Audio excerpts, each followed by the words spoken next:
नमस्कार विद्यार्थी मित्रांनो, आज आपण वर्ग 8वा विषय मराठी यामधील जो 5वा पाठ आहे ज्याचं नाव आहे सुरांची जादूगिरी याचा प्रथम भाग आज आपण बघणार आहोत। सर्वप्रथम आपण या पाठाचे जे लेखक आहेत ज्यांचं नाव आहे डॉक्टर द.ता. भोसले यांचा अल्पसा परिचय करून घेऊया। डॉक्टर द.ता. भोसले ज्यांचा जन्म 1935 मध्ये झालेला आहे। हे प्रसिद्ध लेखक व अभ्यासू वक्ते होते। त्यांचे कथा, कादंबरी, समीक्षा, ललित असे विपुल लेखन प्रसिद्ध आहे। ग्रामीण जीवन, शेतकरी, शेती, शेतमजूर, ग्रामीण संस्कृती, तेथील समस्या, ताणतणाव, शेतकऱ्यांचे प्रश्न हे त्यांच्या विविध कथांमधून प्रतिबिंबित होतात।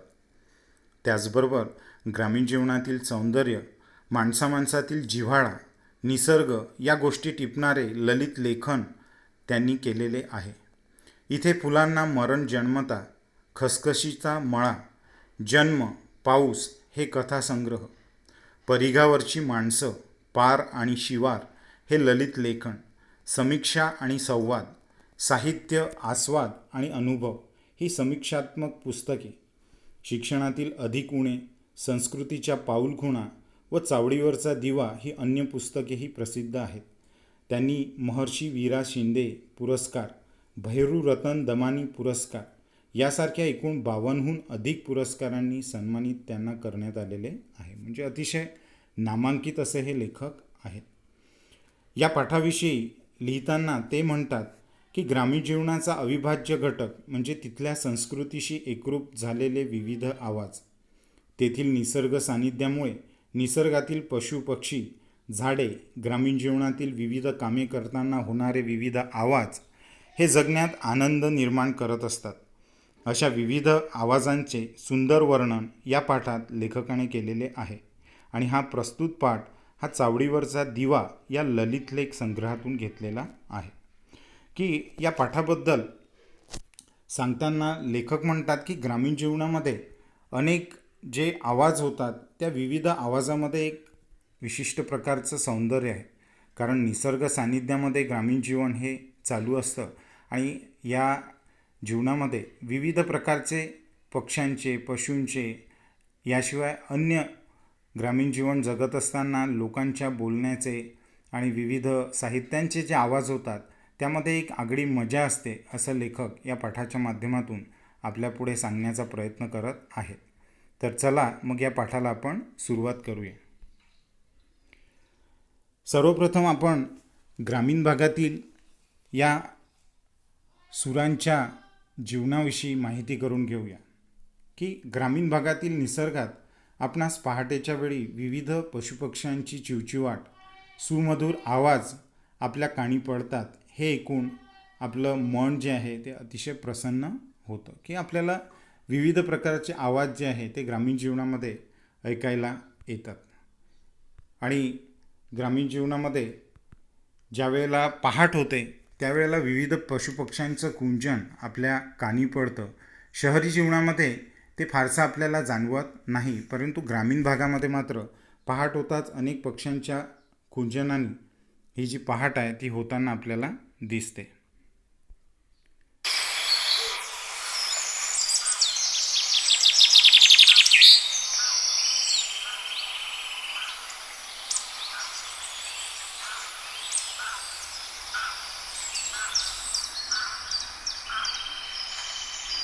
अशा प्रकारचे पशुपक्ष्यांची चिवचिवाट, सुमधुर आवाज हे आपल्या कानी ग्रामीण भागामध्ये रोजच्या जीवनामध्ये पडत असलेले आपल्याला दिसतात आणि हे सर्व ऐकून आपलं मन अतिशय प्रसन्न होतं, उल्हासित होतं। याचा एक वेगळाच प्रभाव आपल्या मानवी जीवनावर पडत असतो। याशिवाय आकाशामध्ये मुक्तविहार करणारे विविध पक्षी, त्यांचे थवे, त्यांचे कुंजन आपल्याला भुरळ घालते। जणू काही निसर्ग आपलं संगीत त्यांच्या माध्यमातून आपल्याला ऐकवत आहे असंच आपल्याला वाटतं।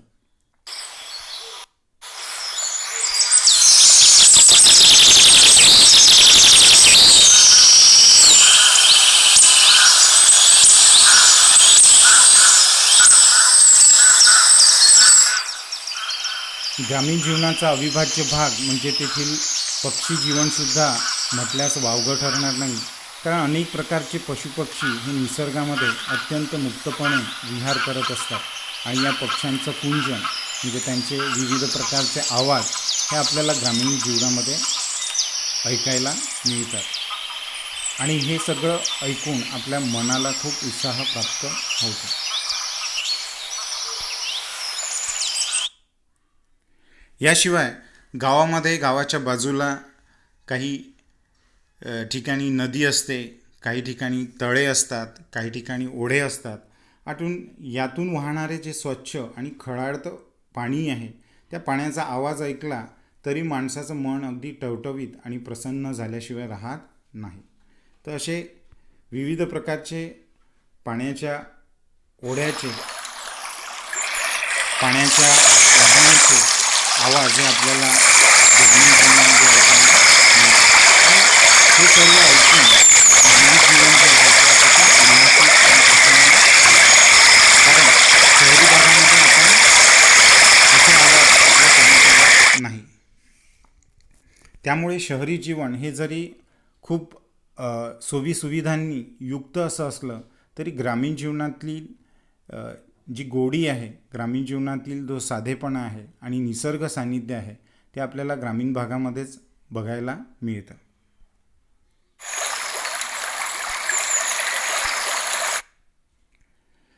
याशिवाय गावाच्या अवतीभवती पसरलेले पहाड, त्यातील विस्तीर्ण गवतांची कुरणे, झाडे, झुडपे, पूर्ण आजूबाजूला मुक्त हस्ताने उभा असलेला निसर्ग आणि त्यातील हिरवळ, त्यात मुक्तपणे विहार करणारे पशुपक्षी हे सर्व बघून देवाने काढलेलं नैसर्गिक चित्र बघितल्यासारखं आपल्याला वाटतं. म्हणजे एकंदरीत या ग्रामीण जीवनाची ओळख आपण या पाठाच्या माध्यमातून करून तर घेणार आहोतच, परंतु त्यामध्ये जे नैसर्गिक वैविध्य आपल्याला जाणवतं आणि विविध प्रकारचे पशुपक्ष्यांचे आवाज आणि त्यांची सुरांची मैफिल आणि याशिवाय मानवी जीवनात कार्य करत असताना होणारे जे विविध आवाज असतात ते आपल्याला अतिशय उल्हासित करतात, आनंदित करतात आणि या सुरांची जी जादूगिरी आहे त्या जादूगिरीविषयीच या प्रस्तुत पाठामध्ये लेखकाने आपल्याला अतिशय उद्बोधक आणि चांगली माहितीही देण्याचा प्रयत्न केलेला आहे. याशिवाय ग्रामीण भागाचं एक वैशिष्ट्य म्हणजे लांबच लांब आणि दूरवर पसरलेली शेते, त्यात हवेच्या झोतावर डोलणारी हिरवगार पिके, तिथली स्वच्छ हवा आणि अशा शेतात जेवण करण्याची मज्जा ही काही औरच असते, नाही का? कारण आपण बघतो की शहरी भागामध्ये आपण बंदिस्त घरांमध्ये राहतो. विविध प्रकारचे वाहनांचे कर्कश हॉर्न हे आपल्या कानी पडतात आणि त्यामध्ये पशुपक्षी यांचे आवाज कुठेतरी विरून जातात. परंतु ग्रामीण भागामध्ये जेव्हा आपण जातो तेव्हा आपल्याला दिसतात लांबच लांब दूरवर पसरलेली शेते आणि त्यामध्ये हिरवीगार डोलणारी पिके बघून आपलं मन हे प्रसन्न होतं. आणि अशा हिरव्यागार शेतामध्ये कुठेतरी झाडाच्या सावलीत खाली बसून केलेलं हे जे जेवण आहे त्या जेवणामध्ये काहीतरी एक वेगळीच मजा असते, एक वेगळीच गोडी असते. असा हा जो ग्रामीण भाग आहे आणि त्या ग्रामीण भागातील जीवनातील जे सूर असतात, आवाज असतात, त्या आवाजांविषयी आपण पुढे पाठाबद्दल अधिक माहिती करताना बघणारच आहोत. अशा विविध आवाजांचे सुंदर वर्णन या पाठात लेखकाने केलेले आहे की हा जो पाठ आहे तोच ग्रामीण जीवनातील ज्या काही वेगवेगळे जे काही आपल्याला ध्वनी आवाज हे ऐकू येतात त्या आवाजाविषयीच त्याचा परिचय करून देण्यासाठी लेखकाने हा प्रस्तुत पाठ आपल्यापुढे सादर केलेला आहे.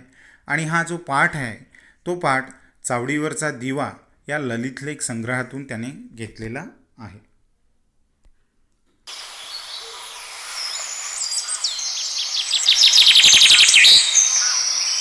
अशा प्रकारचं एकंदरीत सुंदर वर्णन पशुपक्ष्यांच्या आवाजाचं आणि ग्रामीण जीवनातील लोकांच्या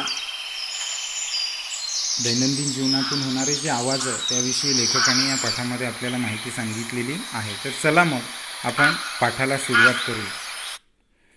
लेखक म्हणतात, ग्रामीण जीवनाचा अविभाज्य घटक म्हणजे तिथल्या संस्कृतीशी एकरूप झालेले विविध आवाज, तेथील निसर्ग, सानिध्यामुळे निसर्गातील पशुपक्षी, झाडे, ग्रामीण जीवनातील विविध कामे करताना होणारे विविध आवाज हे जगण्यात एक वेगळाच आनंद निर्माण करत असतात.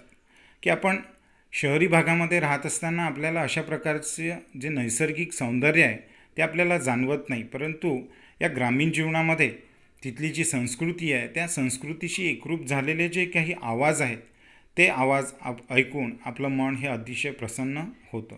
शिवाय तेथील निसर्ग सानिध्य आणि निसर्गातील पशु, पक्षी, झाडे हे ग्रामीण जीवनातील विविध कामे करताना होणारे जे विविध आवाज आहेत ते आपल्या जीवनामध्ये एक वेगळाच आनंद निर्माण करतात आणि मनुष्याला एका वेगळ्याच विश्वात आपण प्रवेश केल्यासारखं वाटतं, असं लेखक म्हणतात. पुढे लेखक म्हणतात की निसर्गाच्या लाडीवाळ मांडीवर विसावलेल्या खेड्यांचा जीवनक्रम हा सौंदर्याने माखलेला असतो. लाडीवाळ म्हणजे काय? लाडका, प्रिय.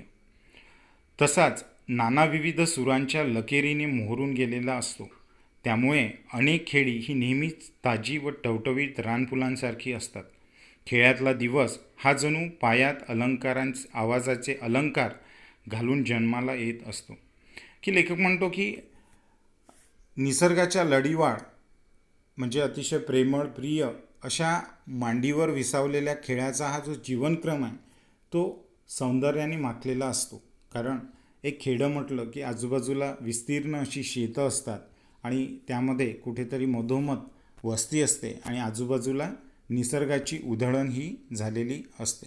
मग अशा या निसर्गरम्य खेड्यामध्ये आपल्याला काय दिसतं तर सुरांचे विविध नाना आवाज असे आपल्याला ऐकायला मिळतात आणि त्यामुळे काय होतं की या सुरांच्या लकेरीने संपूर्ण ग्रामीण जीवन हे मोहरून गेलेलं असतं.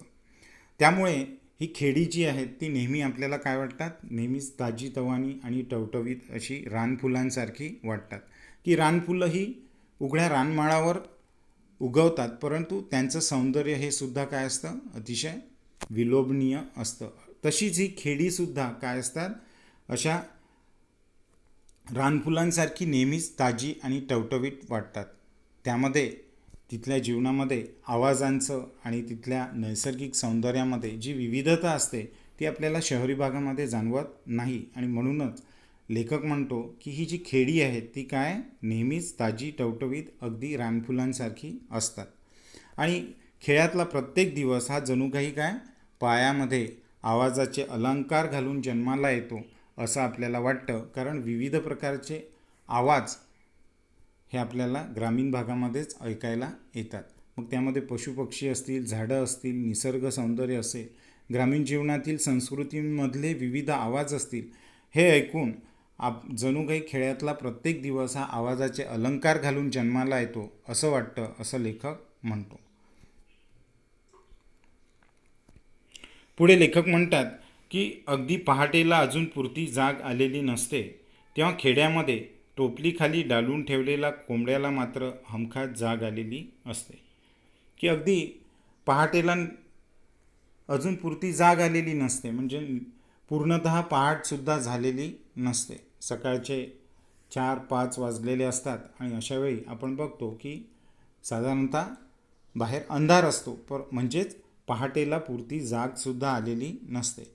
परंतु त्याच वेळेला मात्र खेड्यामध्ये टोपलीखाली डालून ठेवलेला म्हणजे काय? पाठीखाली झाकून ठेवणे. पाठी म्हणजे टोपलं. की आपण बघतो की शेतकरी त्याच्या विविध कामांसाठी एक बांबूंच्या वेतांपासून बनवलेली टोपली वापरतो. त्या टोपलीखाली असे जे कोंबडे असतात त्यांना झाकून ठेवलं जातं जेणेकरून ते बाहेर भक्ष्यस्थानी बाहेरच्या कोणत्या पशुपक्ष्यांच्या भक्ष्यस्थानी ते पडू नये. तर असे जे कोंबडे असतात त्यांना मात्र काय असतं? पहाट झाल्याबरोबर त्यांना जाग आलेली असते आणि रात्रीच्या 3-3:30 पासूनच तो आपल्या कुर्रेबाज आणि नखरेल तानांनी आसमंत भरून टाकायला प्रारंभ करत असतो. की रात्री 3-3:30 पासूनच तो काय करत असतो? की तो ओरडायला, आरवायला सुरुवात करत असतो. आणि त्याचं वर्णन करताना लेखकांनी काय म्हटलं आहे? कुर्रेबाज. कुर्रेबाज म्हणजे काय? अतिशय ऐटदार आणि अतिशय ताठ मानेने असा हा जो कोंबडा आहे तो काय करत असतो? 3-3:30 पासूनच आरवायला आणि ताण द्यायला सुरुवात करत असतो आणि त्याच्या ताणांनी हा जो आसमंत आहे म्हणजे आजूबाजूचा जो परिसर आहे, आजूबाजूचा जे क्षेत्र आहे ते मात्र त्याच्या ताणांनी काय असतं, तो भारून टाकायला प्रारंभ करतो. म्हणजे त्याच्या ताणांनी तो संपूर्ण आसमंत, आजूबाजूचा परिसर हा काय करत असतो, तो भारून टाकायला प्रारंभ करतो आणि हळूहळू या ताणांची संख्या वाढत जाते. सादाला प्रतिसाद दिला जातो. एका वस्तीवरच्या कोंबड्याने बांग दिली की त्या भागातल्या साऱ्या कोंबड्यांना कंठ फुटतो आणि मग एकच कोलाहल सुरू होतो. मग आता एक कोंबडा ओरडला, त्याने एक तान दिली की त्याच्या सादाला प्रतिसाद दिला जातो. म्हणजे एक कोंबडा ओरडला की दुसरा कोंबडा, तिसरा कोंबडा, चौथा कोंबडा आणि गावातील सर्व कोंबडे हे काय करायला लागतात की जणू काही लोकांना सांगायला सुरुवात करतात की उठा उठा, पहाट झाली आहे. आणि त्यामुळे काय होतं की एकच कोलाहल या कोंबड्यांच्या तानांनी संपूर्ण आसमंतामध्ये भरून जातो आणि हळूहळू वस्तीवरचे सर्व कोंबडे हे एका पाठोपाठ ओरडायला लागतात आणि त्यामुळे संपूर्ण वातावरण हे कोंबड्यांच्या तानांनी काय होतं, भरून जातं आणि एकच कोलाहल सुरू होतो. कोलाहल म्हणजे काय, मोठ्या आवाजाचा गोंधळ किंवा गजबजाट. मग एका विशिष्ट लयीत आणि ठेक्यात पहाटेला घातलेली ही साद अंथरुणावर पडल्या पडल्या मनात मुरवायला मोठी छान वाटते. की मग असा जो आवाज आहे तो आवाज ऐकता ऐकता आपण अंथरुणातून उठणे ही एक वेगळीच मौज आहे, एक वेगळाच आनंद त्यामध्ये आहे. आणि असा जो आवाज आहे कोंबड्यांच्या तानांचा, तो ऐकता ऐकता ती आपल्या मनामध्ये मुरवायला, हृदयामध्ये मुरवायला खूप छान वाटतं असं लेखक म्हणतो.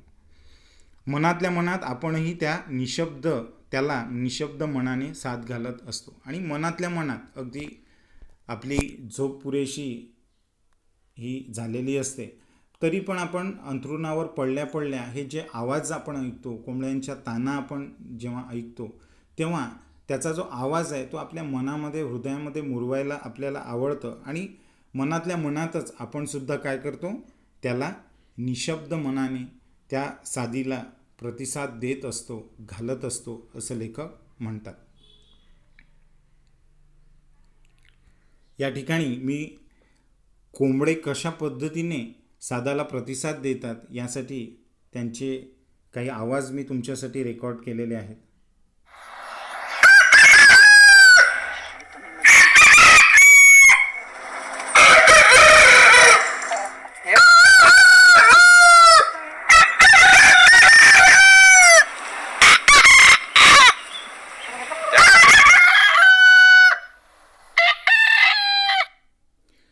की अशा पद्धतीने एक कोंबडा आरवला, एक कोंबडा ओरडला की त्याच्या आवाजाला प्रतिसाद हा दिला जातो आणि संपूर्ण परिसरामध्ये कोंबड्यांच्या या तानांनी संपूर्ण आसमंत जो आहे तो काय होतो, भरून जातो आणि हे कोंबडे मोठमोठ्याने आरवायला सुरुवात करतात आणि या तानांची संख्या जी आहे ती हळूहळू वाढायला लागते.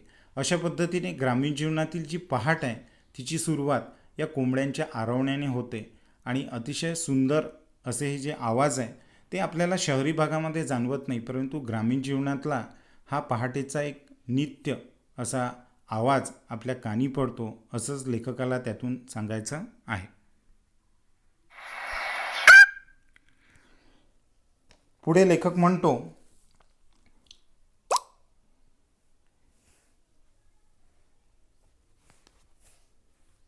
म्हणतो, की त्यानंतर संगीताचे दुसरे वाद्य हळूहळू वाजायला लागते आणि ते म्हणजे घरातील दळणाचे जाते.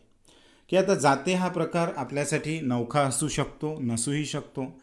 अनेक विद्यार्थी हे ग्रामीण भागाशी परिचित असतात, परंतु तरीही जाते म्हणजे काय प्रकार आहे हे या चित्रांच्या माध्यमातून स्पष्ट करण्याचा मी प्रयत्न केलेला आहे. की पूर्वीच्या काळी धान्य दळण्यासाठी अशा प्रकारची जातेही असायची आणि घरोघरी ती असायची. याचा वापर हा धान्य दळण्यासाठी केला जायचा आणि ग्रामीण भागात घरोघरी बायका एकमेकांच्या मदतीने या जात्यावर पीठ दळायच्या. की आता आपण बघतो की शहरी भागांमध्ये गिरण्या आहेत, म्हणजे चक्कीचा वापर केला जातो धान्य दळण्यासाठी.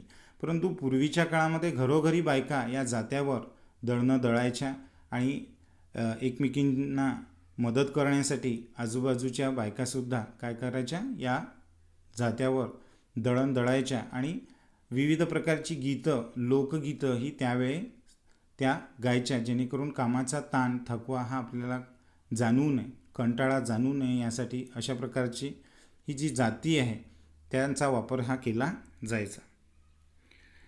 मग लेखक पुढे म्हणतात की त्यानंतर संगीताचे दुसरे वाद्य म्हणजेच जातं हे काय होतं, हळूहळू वाजायला लागतं. ते म्हणजे घरातील दळणाचे जाते. घराघरातल्या बायका कोंबड्यांच्या बागेबरोबर जाग्या होऊन चिमणीच्या प्रकाशात गच्च अंधाराला पातळ करत झोपलेल्या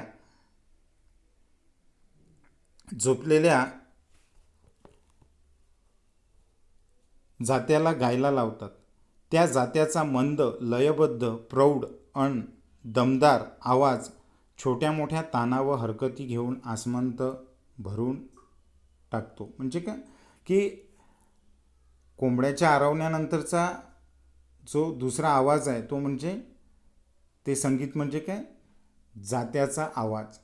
की कोंबड्याच्या बागेबरोबर खेळ्यातल्या ज्या स्त्रिया असतात त्या जाग्या होतात आणि मग घराघरातल्या बायका या काय करतात की चिमणीच्या प्रकाशात, चिमणी म्हणजे काय की एक प्रकारचा दिवा, जो घरगुती प्रकारचा दिवा आहे की ज्यामध्ये गोडे तेल, खाण्याचं तेल टाकलं असतं किंवा रॉकेलवर हा जो दिवा आहे तो एका बॉटलमध्ये लावला जातो आणि त्याला एक छोटीशी चिंधीची वात असते. आणि अशा या चिमणीच्या प्रकाशामध्ये, कारण जेव्हा कोंबडा आरवतो त्यावेळेला साधारणतः 3-3:30चा प्रहर असतो, वाजलेले असतात आणि 3-3:30 वाजता आणि त्यानंतरचा कालावधी 4-5 वाजता या ज्या स्त्रिया आहेत त्या कोंबड्याच्या बागेंबरोबर काय होतात, आरवण्याबरोबर जाग्या होतात आणि मग आपल्या घरगुती कामाला त्या सुरुवात करतात. आणि चिमणीच्या या प्रकाशात त्या अंधाराला पातळ करत, म्हणजे जो अंधार पसरलेला असतो त्या अंधाराला प्रकाश देत त्या आपल्या कामाला सुरुवात करतात. आणि सर्वप्रथम त्या काय करतात, जे दळणाचे जाते आहेत त्या जात्यांवर बसून ते आपल्या कुटुंबियांकरिता धान्य हे दळत असतात. आणि म्हणून लेखकाने म्हटलेलं आहे की त्या काय करतात, झोपलेल्या जात्याला गायला लावतात. म्हणजे जे झोपलेलं जातं आहे त्याला गायला लावतात की ते जात्यांवर दळणाचं काम हे सुरू करतात. मग या जात्यांचा जो मंद, लयबद्ध आणि प्रौढ आणि दमदार असा जो आवाज होतो, त्याच्या ज्या छोट्या मोठ्या ताना आणि हरकती असतात त्यामुळे संपूर्ण आसमंत जो आहे तो काय होतो, भरून जातो. कारण जातं हे कसं असतं, दगडाचं असतं आणि त्यामुळे ते जड असतं, वजनदार असतं. तर त्यामुळे जातं दळत असताना, त्यामध्ये धान्य दळल्या जात असताना, भरडल्या जात असताना त्याचा एक प्रकारचा मंद, लयबद्ध आणि प्रौढ असा जो दमदार आवाज होतो, त्या आवाजाने संपूर्ण खेड्यातलं जे आसमंत आहे, आजूबाजूचा परिसर जो आहे तो भरून जातो असं लेखक म्हणतात. घास घातल्यावर जात्यातून निघणारा भरडा आवाज, पीठ होताना येणारा सौम्य सूर आणि गळा मोकळा झाल्यावर जात्याने काढलेली प्रसन्न व कोमल सुरावट आईच्या उबदार अन मंदपणे हालणाऱ्या मांडीवर मस्तक ठेवून ऐकता ऐकता आपण एका वेगळ्याच वातावरणात जातो. की ज्या वेळेला जात्यांमधून धान्य दळलं जातं त्यावेळेला वरून त्याचं जे तोंड असतं त्या तोंडामध्ये घास भरवला जातो आणि हा घास भरल्यानंतर जात्याचा प्रथमतः आवाज जो आहे तो कसा होतो, भरडा आवाज, म्हणजे जाडसर दमदार असा आवाज त्यामध्ये होतो. आणि मग त्याचं जेव्हा पीठ होतं तेव्हा मात्र काय होतं, तो आवाज हा सौम्य सुरांमध्ये बदलतो. जणू काही काय, जात्याचा गळाच जणू काही मोकळा झालेला आहे आणि हा मोकळा गळा झाल्यावर जातं काय करतं, जणू काही प्रसन्न आणि कोमल सुरावट, म्हणजे अतिशय मंद असा आवाज, लयबद्ध असा आवाज त्या जात्यामधून निघायला लागतो. अशा वेळी आईच्या मांडीवर, उबदार आणि प्रेमळ अशा मांडीवर ज्या वेळेला आपण मस्तक ठेवतो आणि हा जो आवाज आहे जाळा भरडा आणि हळूहळू मंद आणि कोमल होत गेलेला जो जात्याचा आवाज आहे तो ऐकता ऐकता आपण एका वेगळ्याच वातावरणात, एका वेगळ्याच विश्वामध्ये प्रवेश करतो. आणि ही एक आगळीच संस्कृती आपल्याला ग्रामीण भागामध्ये दिसते. आणि असंच जीवन हे लेखकाचं सुद्धा गेलेलं आहे, असं त्या माध्यमातून तो दाखवण्याचा प्रयत्न या ठिकाणी करतो आहे. की ही जी मौज आहे, हा जो आनंद आहे, कुठेतरी आईच्या प्रेमळ मांडीवर मस्तक ठेवून या जात्याच्या सुरामध्ये आपण एक ज्याला आपण डुलकी म्हणू, एक प्रकारची झोप म्हणू, अशी मंद झोप आपण ज्या वेळेला घेतो त्यावेळेला त्यातून एक विलक्षण आनंद आपल्याला प्राप्त होतो, जो आपल्याला शहरी जीवनामध्ये प्राप्त होत नाही. मग पुढे लेखक म्हणतो की पापण्या जड झालेल्या असतात, अर्धवट जागसुद्धा आलेली असते. की आपण पूर्णतः झोपलेलंही नसतो गाढ, परंतु आपल्या पापण्या ज्या आहेत त्या सकाळी सकाळी जाग आल्यामुळे जड झालेल्या असतात आणि अर्धवट आपल्याला जागसुद्धा आलेली असते. अशावेळी हा आवाज ऐकणं ही सुद्धा काय एक आगळीवेगळी मौज आहे, असं लेखक म्हणतो. पुढे तो म्हणतो की अंधाराला पिवळ्या प्रकाशाचा शिरकावा लाभला असल्याने घरातल्या साऱ्या वस्तूंना स्वप्नील रूप हे प्राप्त झालेले असते. की हळूहळू अंधाराला पिवळ्या प्रकाशाचा शिरकावा लाभतो, म्हणजे काय, हळूहळू सूर्य जो आहे तो उगवायला लागतो आणि अरुणोदय झाल्यामुळे आपल्याला दिसतं की अंधाराला पिवळ्या प्रकाशाचा शिरकावा लाभलेला असतो. म्हणजे सूर्य उदय झाल्यामुळे संपूर्ण आजूबाजूचा जो अंधार आहे त्यामध्ये सूर्याची किरणेही पडायला लागतात आणि जणू काही पिवळं सोनेरी किरणं ही आजूबाजूला आपल्याला दिसायला लागतात. म्हणून तो काय म्हणतो, लेखक म्हणतो की या अंधाराला पिवळ्या प्रकाशाचा शिरकावा लाभलेला असतो आणि हळूहळू घरातल्या वस्तूंना स्वप्नील रूप प्राप्त होतो. म्हणजे त्या सूर्यकिरणांमुळे घरातली ज्या वस्तू असतात त्या वस्तू हळूहळू प्रकाशामध्ये यायला लागतात आणि त्यासुद्धा स्वप्नील अशा वाटायला लागतात. त्या ओळखीच्या असूनसुद्धा अनोळखी वाटतात. की अंधारामध्ये आपण बघतो की साधारणतः माणसाला अनेक घरातल्या वस्तू या दृष्टीपथास पडत नाही, परंतु सूर्यप्रकाशामुळे या वस्तू हळूहळू काय होतात, प्रकाशात आल्याबरोबर त्या जणू काही आपल्याला ओळखीच्याच नाही असं वाटतं.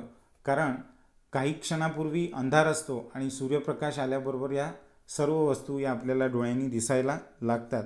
म्हणून त्या ओळखीच्या असूनसुद्धा अनोळखी वाटत असतात, असं लेखक म्हणतो. पुढे तो म्हणतो की त्याच जात्याचे संगीत अंगावर जात्यातून पीठ भुरूभुरू पडावे तसे सांडत असते. की हे जे जातं आहे त्या जात्यांमधून जे पीठ पडतं ते पीठ आपल्या अंगावर भुरूभुरू पडायला लागत असतं. आणि हा जो क्षण आहे तो क्षणसुद्धा काय अतिशय आगळा वेगळा आहे. कारण अशा क्षणांची सोबत ही आपल्याला फार कमी लाभते. कारण आज आपण बघतो की आपलं जीवन हे अतिशय धावपळीचं, धकाधकीचं झालेलं आहे. त्यामुळे हे क्षण आपल्याला आजच्या जीवनामध्ये आपल्याला मिळत नसले तरी मात्र त्या काळात ज्या गृहिणी असायच्या आणि त्यांच्या मांडीवर विसावलेले जे त्यांची मुलं असायची त्यांच्या जीवनामध्ये या आवाजामुळे एक वेगळीच लज्जत निर्माण झालेली, गोडी निर्माण झालेली आपल्याला दिसून येते. पुढे तो म्हणतो की या संगीताला आईच्या गळ्यातल्या गोड ओव्यांनी साथ दिलेली असते. की आईसुद्धा काय करत असते की जात्यावर दडता दडता ती गीतसुद्धा गात असते. अतिशय मंद आणि गोड आवाजात ती जे काही लोकगीतं असतील ती गात असते आणि त्यामुळे तिचा आवाजसुद्धा आपल्या कानी हा पडत असतो. आणि लेखक म्हणतो की त्यातून तिच्या मनात लपून बसलेली स्वप्नेसुद्धा प्रकट होत असतात आणि त्यामुळे आपण उरतच नाही. आणि अशा या संगीताच्या या मैफिलीमध्ये मंदपणे हलणाऱ्या पापण्या केव्हा मिटतात हे समजत नाही. की आईसुद्धा काय करत असते त्यावेळेला अतिशय मंद स्वरामध्ये आणि आपल्या गळ्यातील गोड आवाजाने ज्या ग्रामीण भागातील ओव्या आहेत त्या ओव्या ती गाते. आणि ती गाता गाता हे जे संगीत, जात्याचा आवाज आणि तिच्या गाण्याचा आवाज हा जेव्हा आपल्या कानी पडतो तेव्हा त्या गाण्यांमधून तिच्या मनातली स्वप्न तर प्रकट होतातच, पण आपल्या कानावर हा जो मंद आवाज पडतो, गाण्याचा आवाज पडतो, तर यामुळे आपण आपल्या पापण्या केव्हा मिटतात, म्हणजे आपल्याला केव्हा गाढ झोप लागते हे आपल्याला समजत नाही आणि आपणच आपले उरत नाही, की आपण एका वेगळ्याच विश्वामध्ये रममान होतो. पुढे तो म्हणतो की या संगीताला आईच्या अपार कष्टाचा आणि अपार मायेचा मुलायम स्पर्श लाभलेला असतो. त्याची खुमारी केवळ शब्दातील. आणि आईचं हे जे संगीत आहे, भलेही त्याला काही वाद्यांची सोबत नसेल, कोणत्याही शास्त्रीय संगीताचं तिला ज्ञान नसेल, परंतु ती ज्या उत्कटतेने, ज्या प्रेमाने ती गायला सुरुवात करते, त्या संगीताला म्हणजे जात्याचा आवाज आणि तिचा आवाज या संगीताला तिच्या अपार कष्टांचा आणि अपार मायेचा मुलायम स्पर्श हा लाभलेला असतो, की अतिशय प्रेमळपणे आपल्या मांडीवर मुलाला विसावत आणि आपली दैनंदिन जीवनातील कामही करत ती काय करत असते, आपल्या कुटुंबाकरिता जात्यावर पीठ दळत असते. त्यामुळे ती अपार कष्ट तर करतेच, परंतु त्यामध्ये एक मायेचा मुलायम स्पर्शसुद्धा त्याला लाभलेला असतो. त्याची खुमारी म्हणजे काय, गोडी, लज्जत. त्याची खुमारी म्हणजे ही जी गोडी आहे, लज्जत आहे, ती आपण शब्दांमध्येही व्यक्त करू शकत नाही, एवढं त्याचं महत्त्व आहे, असं लेखक या ठिकाणी सांगण्याचा प्रयत्न करत आहेत. पुढे लेखक म्हणतो की थोड्या वेळाने दिशांना आकार येत जातो, अवतीभवतीच्या वस्तूंना त्यांचे असलेले रूप लाभत जाते, की हळूहळू प्रकाश जो आहे तो वाढायला लागतो, कारण सूर्याचा उदय झालेला असतो आणि त्यामुळे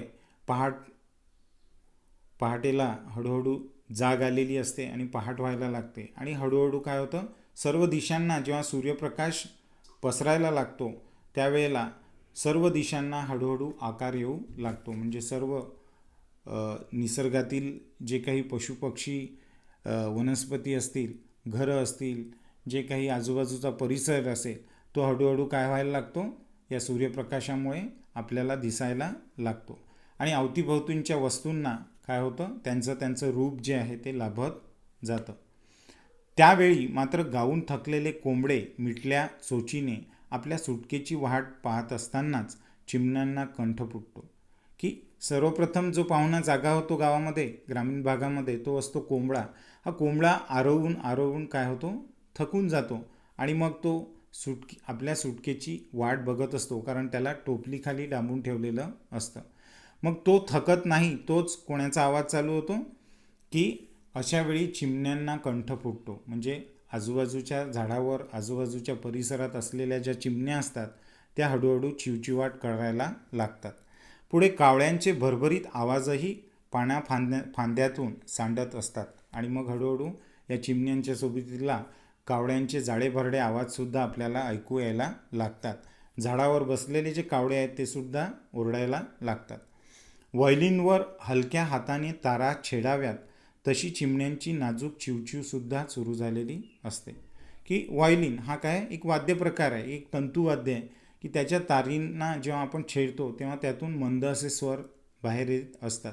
तर या व्हायोलिनच्या तारा जणू काही हलक्या हाताने आपण छेडाव्यात आणि त्यामधून जसे मंद आवाज, स्वर हे निघतात, त्याच प्रकारे या चिमण्यांची नाजूक चिवचिवसुद्धा चालू असते. कारण चिमणी हा कसा आहे, एक छोटासा पक्षी आहे आणि तो त्याच्या मधुर असा चिवचिव आवाजाने संपूर्ण आसमंत भारून टाकत असतो. त्याचवेळी घराच्या भिंतीवर, अंगणात, एखाद्या झाडाच्या फांदीवर बसून सकाळची त्या प्रार्थना म्हणतायत असं आपल्याला जाणवतं, की मग या चिमण्यासुद्धा पहाट झाल्याबरोबर बाहेर पडतात आणि मग घराच्या अंगणात, भिंतीवर, या झाडांच्या फांदींवर बसून जणू काही त्या सकाळची प्रार्थना म्हणतायत असं आपल्याला त्यांचा आवाज ऐकल्यावर वाटतं, असं लेखक म्हणतो.